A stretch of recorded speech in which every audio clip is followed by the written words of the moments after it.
안녕하십니까. 화요일 아침 여수 MBC 뉴스투데이입니다.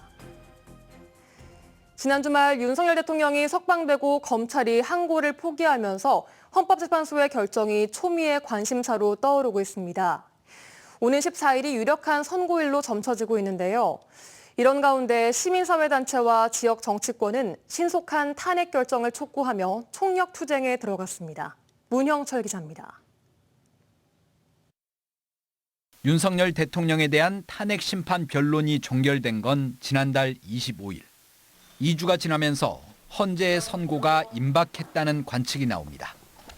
노무현, 박근혜 전 대통령에 대한 탄핵 심판의 경우 변론이 끝나고 각각 14일과 11일 뒤 금요일에 선고가 이뤄져 윤 대통령에 대한 헌재의 최종 판단도 오는 14일 내려질 것이란 전망이 우세합니다. 구속 취소라는 변수가 발생했지만 탄핵 심판에 미칠 영향은 제한적일 것으로 예상됩니다. 12.3 비상계엄의 위헌 위법 여부와는 무관한 별개 사안입니다. 천지가 뒤집혀도 윤석열은 파면입니다.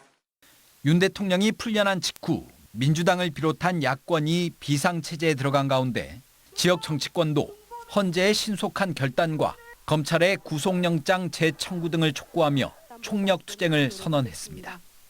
윤석열의 헌정유린과 내란 등 범죄 내용이 달라진 것은 없다.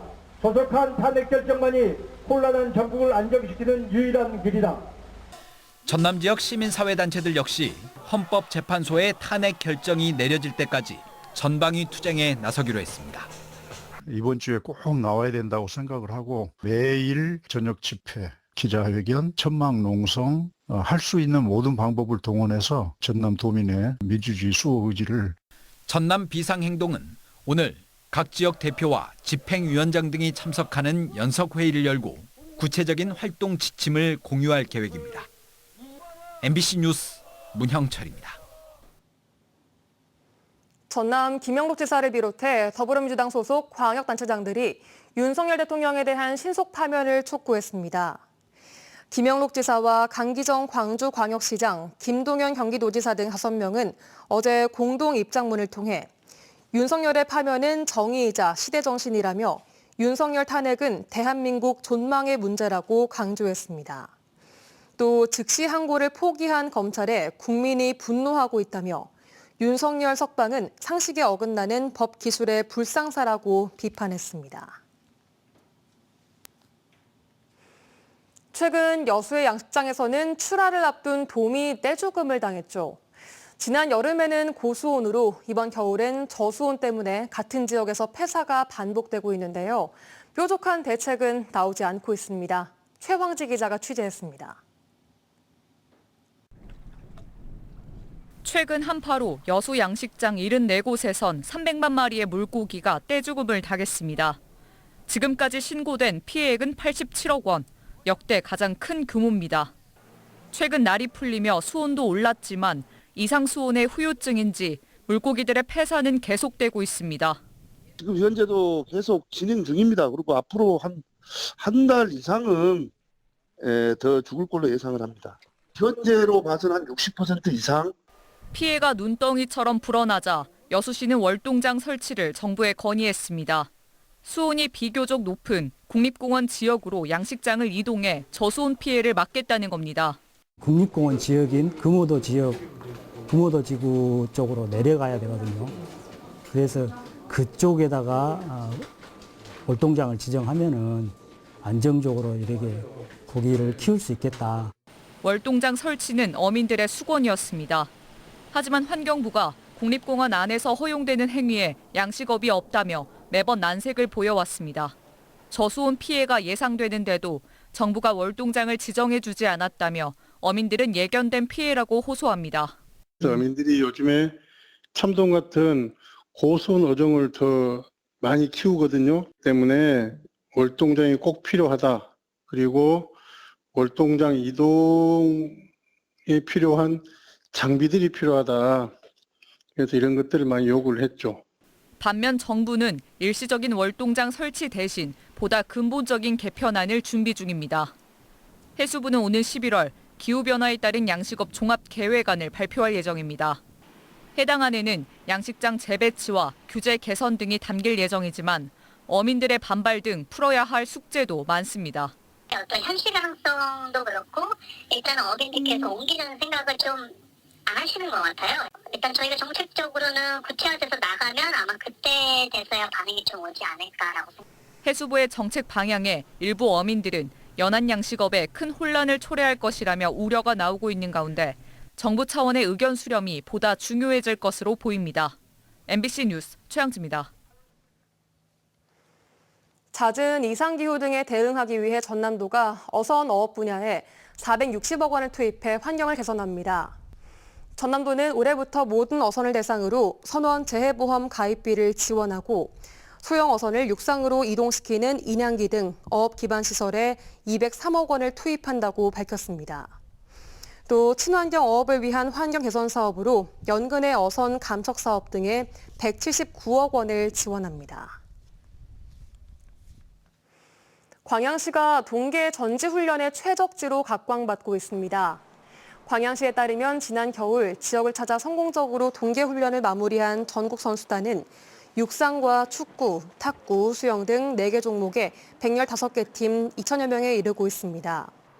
시는 동계 전지훈련에 적합한 기후와 스포츠 인프라 등 환경 영향으로 동계 전지훈련 선수단이 지난해에 비해서 30%가량 늘었다며 이로 인한 경제 효과도 약 15억 3천만 원에 이르는 것으로 분석하고 있습니다.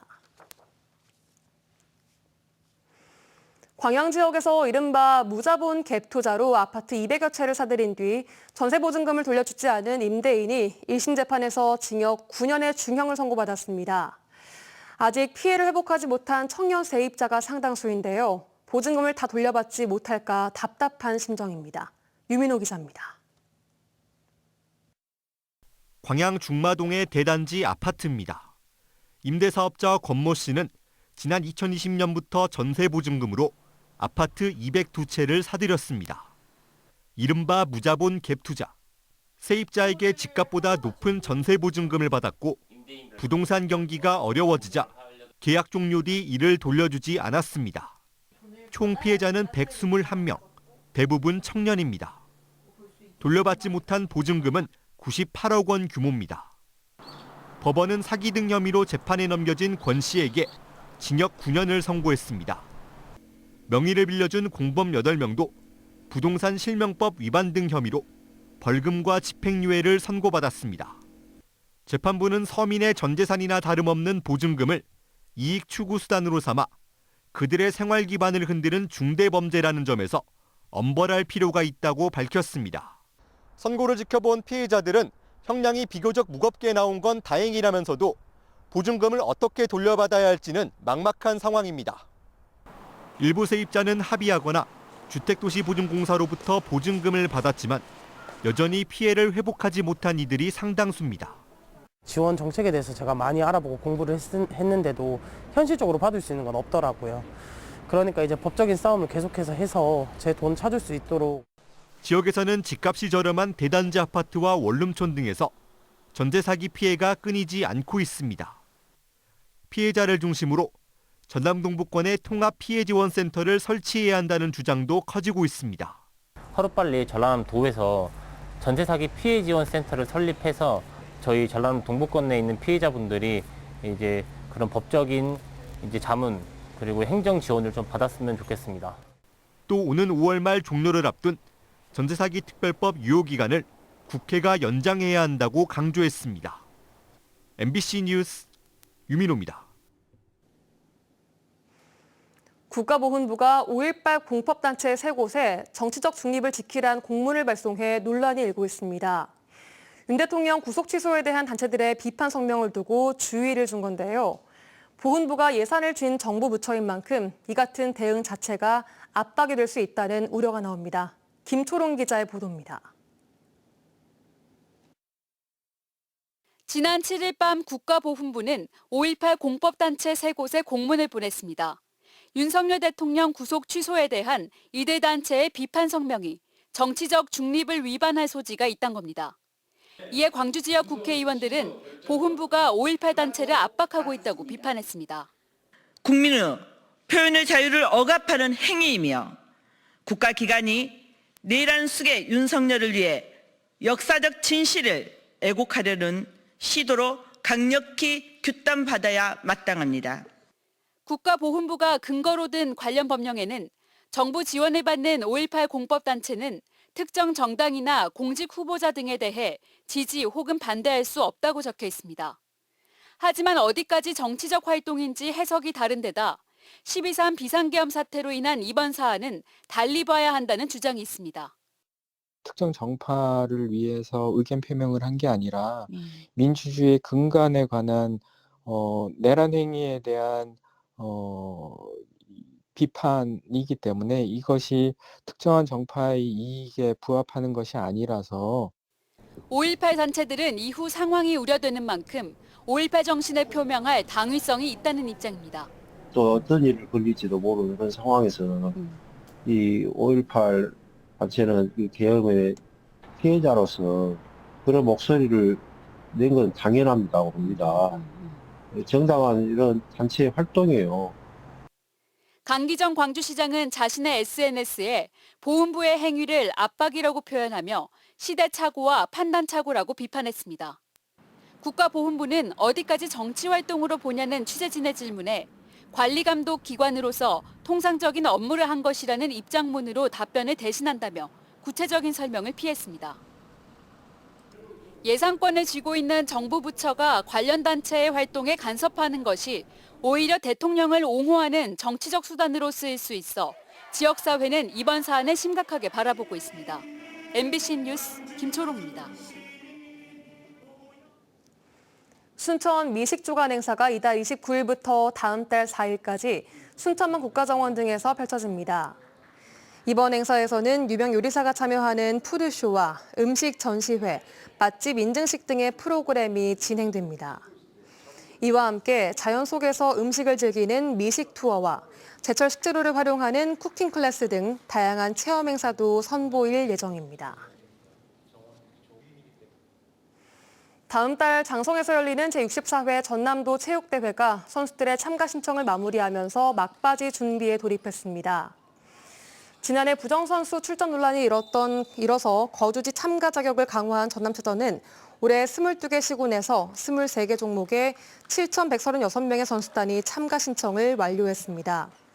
제64회 전남도 체육대회는 오는 4월 18일부터 21일까지 나흘 동안 시군 선수들의 열띤 경쟁이 펼쳐질 예정입니다. 여수시가 섬 박람회 콘텐츠 발굴과 미래 모빌리티 산업 선점을 위해 섬 지역 드론 배송 서비스를 확대 운영하기로 했습니다. 여수시는 최근 국토교통부와 항공안전기술원이 주관하는 올해 드론 실증도시 구축 공모 사업에서 K드론 배송 서비스 분야에 3년 연속 선정돼 국비 9천만 원을 추가 확보했다며 오는 11월까지 맞춤형 드론 배송 서비스의 상용화와 고도화를 목표로 섬 지역 드론 배송 서비스를 확대 운영할 계획이라고 밝혔습니다.